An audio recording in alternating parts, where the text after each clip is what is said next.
अरे बाप रे, इतनी गर्मी में तो मेरी हालत खराब हो जाएगी। कितना पसीना चू रहा है। हाँ, यहाँ पर ठीक है।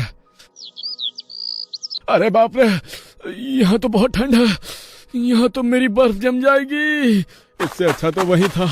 अरे बाप रे, यहाँ तो बहुत भयानक गर्मी लगने लगी। ये कहानी एक ऐसे श्रापित गांव की है जो गांव आधा आधा बटा हुआ था। आधे भाग में बहुत भयंकर ठंड पड़ा करती थी और दूसरे हिस्से में हर वक्त इतनी गर्मी पड़ा करती थी कि लोग बेहाल हो रहे थे। अरे कोई बचा लो रे भैया, अरे कोई बचा लो वरना हम स्वर्ग सिधार जाएंगे।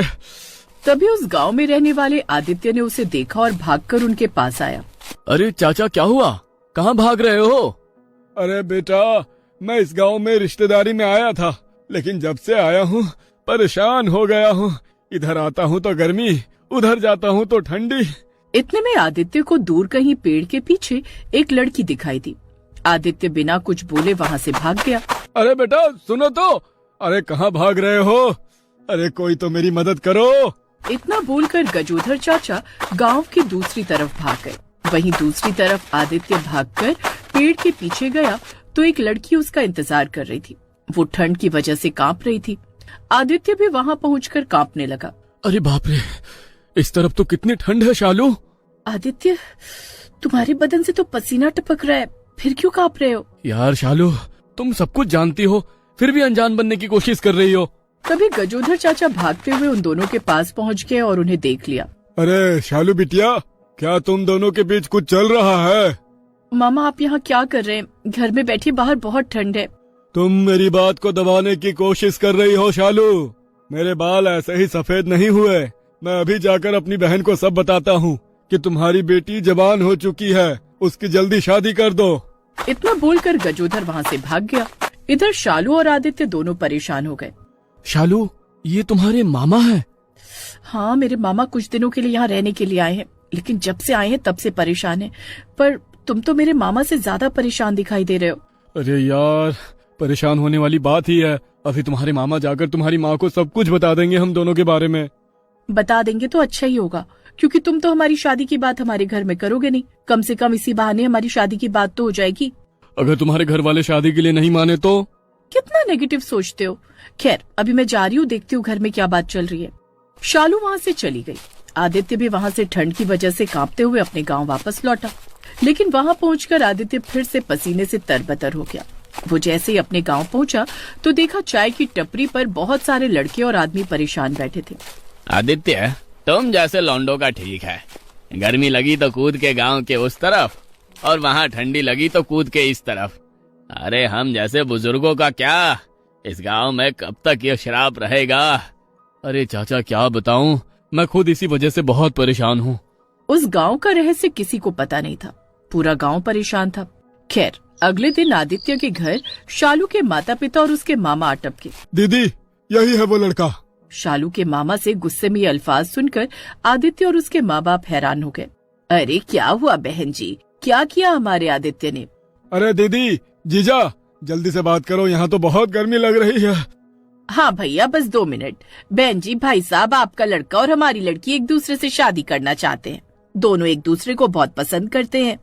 हम सब एक ही गांव के हैं।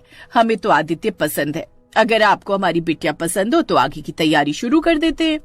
अरे हमें भी शालू बिटिया बहुत पसंद है।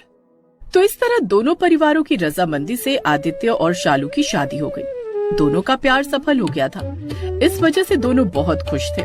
लेकिन सुहाग रात पर, आदित्य तुम्हारे घर में पंखा चल रहा है फिर भी इतनी गर्मी लग रही है। मैं तो सांस भी नहीं ले पा रही हूँ। ऐसा लग रहा है मैं आग की भट्टी में बैठ गई हूँ। मैं यहाँ ज्यादा देर नहीं रुक सकती। शालू, ये कैसी बातें कर रही हो तुम? हे भगवान, मुझसे तो अब कुछ बोला भी नहीं जा रहा। मैं यहाँ 1 मिनट नहीं रुक सकती। मैं जा रही हूँ अपने घर। शालू शादी के जोड़े में ही उतनी रात को भागते हुए अपने घर पहुँच गई। उसके सास ससुर हैरान हो गए। आदित्य, बहू इतनी रात को कहाँ चली गई? माँ, वो कह रही थी उसे गर्मी बर्दाश्त नहीं हो रही। तो तू यहाँ पर खड़ा खड़ा क्या कर रहा है? जल्दी से जा और बहू को लेकर आ, वरना गांव वाले क्या सोचेंगे। हाँ, मैं जाता हूँ। आदित्य भागते हुए शालू के पीछे पीछे गया, लेकिन तब तक शालू अपने घर के बाहर तक पहुंच चुकी थी। वहां पहुंचते ही शालू और आदित्य दोनों ठंड की वजह से कांपने लगे। बच गई आज तो मैं। शालू, ये क्या बदतमीजी है। अच्छा हुआ गांव में किसी ने नहीं देखा, वरना लोग क्या सोचते हैं। देखो, मेरी जान से बढ़कर कुछ भी नहीं है और मैं तुमसे नाराज नहीं हूँ। मैं वहाँ पर थोड़ी देर और रुक जाती ना तो मैं जलकर राख हो जाती। तुम अभी घर जाओ, कल इस बारे में बात करेंगे। आदित्य वापस अपने घर आ गया और अपने माँ बाप को सारी बात बता दी। आदित्य के परिवार ने शालू को खूब समझाया, लेकिन वो मानी ही नहीं। फिर शालू आदित्य को अकेले में लेकर गई। देखो आदित्य, मैं गांव के उस हिस्से में नहीं रह सकती जहाँ पर इतनी गर्मी पड़ती है। ऐसा करो, तुम घर जमाई बन जाओ। तुम पागल हो गई हो क्या शालू? जब एक लड़की लड़के के घर में पूरी जिंदगी बिता सकती है तो लड़का क्यों नहीं। खैर, आदित्य अपने परिवार को लेकर वापस अपने घर आ गया और घर जमाई बनने वाली बात उसने अपने माँ बाप को बताई। अरे बेटा, इसमें कौन सी बड़ी बात है। हम सब एक ही गांव में तो रहते हैं। दिन में तू काम पर चला जाता है, शाम को अपनी ससुराल चले जाना। इस तरह आदित्य अब शालू का घर जमाई बनने के लिए तैयार हो गया और वो अपना सारा सामान लेकर उसके घर पहुंच गया। सुहाग रात के समय आदित्य को बहुत जोरों की ठंड लगने लगी। उसके हाथ पैर अकड़ने लगे। हे भगवान, मुझसे बोला भी नहीं जा रहा, मेरे जबड़े अकड़ गए हैं शालू। मैं ज्यादा देर यहाँ नहीं रुक सकता, वरना इस दुनिया से विदा हो जाऊंगा। मैं जा रहा हूँ अपने घर। अरे रुको तो आदित्य, अरे कहाँ जा रहे हो? हमारी शादी के 2 दिन हो गए लेकिन अभी तक सुहाग रात नहीं हुई।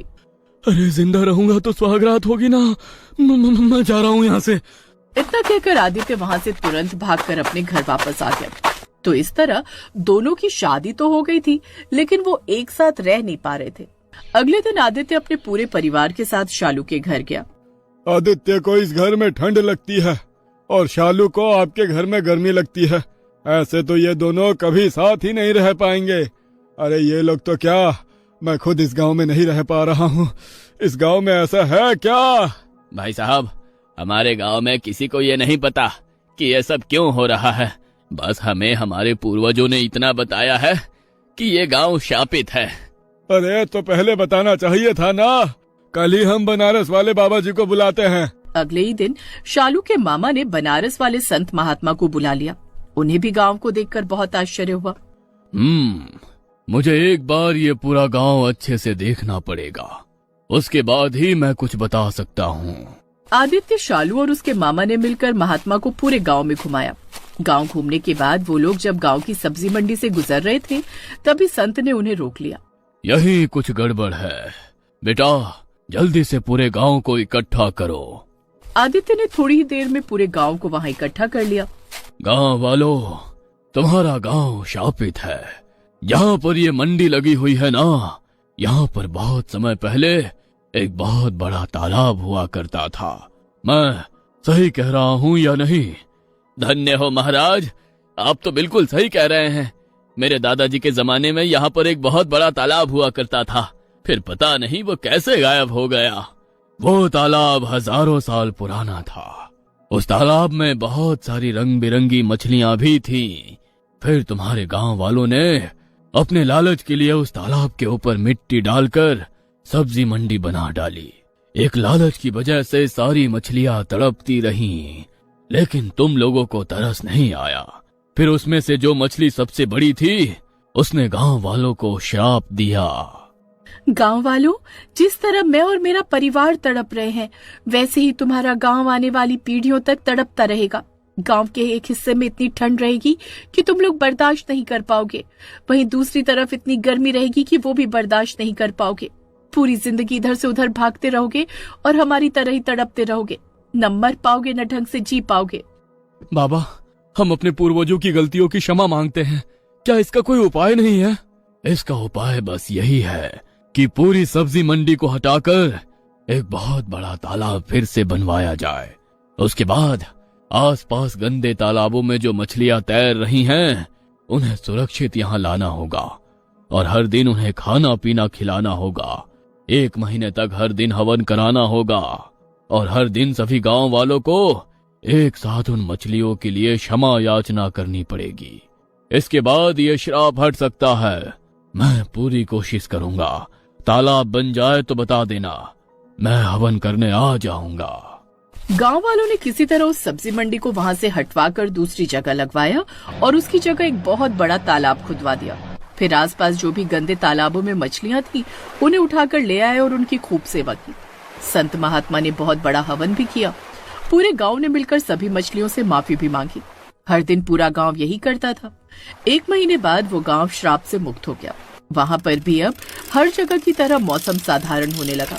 अब शालू आदित्य के घर खुशी खुशी रहने लगी और फाइनली उनकी सुहाग रात भी हुई।